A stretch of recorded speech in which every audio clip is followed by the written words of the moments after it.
My name is Wandera Arthur Collins. I'm a public health dentist. I'm a Ugandan. I'm a 25-year-old. I stay in Entebbe, which is in the central part of the country of Uganda.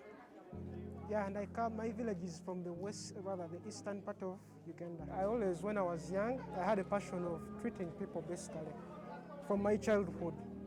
So that's why I ventured into studying hard and then maybe go study dentistry. I came to know about Worldproject about 2 years back.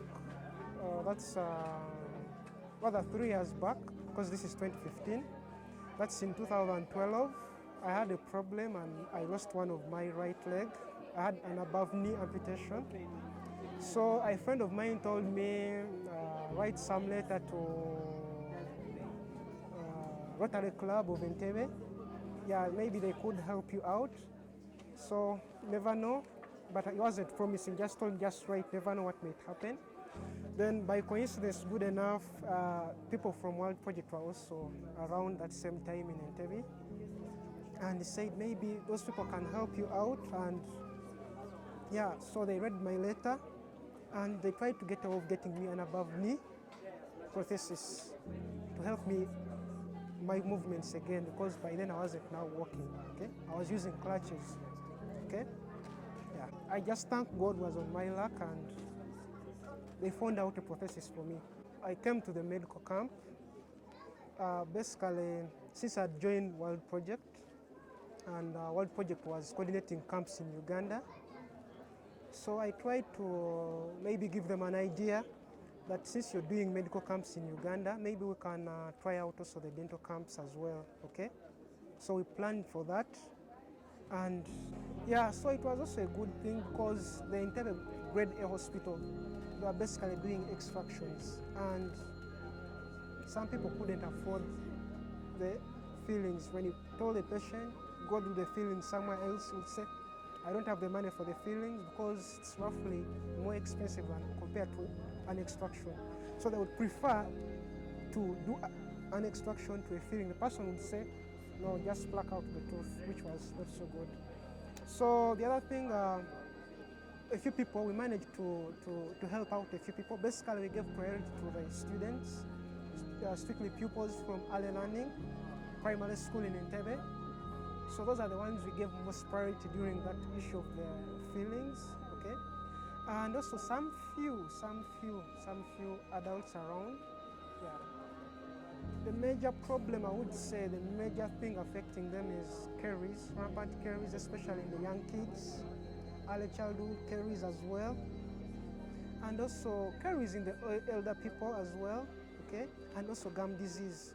Those are the basic major things affecting them. Like for example, the gum disease, ideally, a normal human being, you should do the cleaning. In dentistry, it's called scaling and polishing. Ideally for at least twice a year, a minimum of 6 months, at an interval of 6 months. But some people have never done that, okay? So you find someone has tartar that has accumulated for years and just turned into like a stone. And by the time the person comes to the clinic, really there is nothing much you can do because the teeth are already shaking, the gum is already messed up, so the tooth can't be saved. There are some things, I would say, it's common basically around here in Uganda and some few places around some other African countries. It's common between children that are 6 months to 1 year, those ones who have started teething. The moms say that this kid is developing some funny, it's called, in the local language, it's called ebinyo. But in the dental term, we call it false teeth. In quotes, it's not existing. That's why we call it false. So these patients take, these parents, these mothers especially, they take the children, the young babies, 6 months to 1 year, to these people, to the witch doctors, to the traditional herbalists. Instruments like bicycle spokes, they use nails of like 6-inch, pliers for constructions to pluck out the teeth, okay, for the baby. And remember, the baby is like 6 months to 1 year. They don't use anesthesia. It's really done at no anesthesia, no sterilization. find that it's causing a lot of harm than even any good that can be done. You find there is infection, spread of infection, since the instruments are not sterilized. You find that at times those people are tampering with the buds that would amount to the permanent teeth. And you find that at one time these children, they don't develop those permanent teeth, especially around the canines. You find that as the child grows up, since they tampered with the bud that was going to come to erupt into the permanent canine, they plucked it out. You find that there are no canines erupting. Okay, so the child will miss those canines for life. So that's the major problem I've also met actually around here.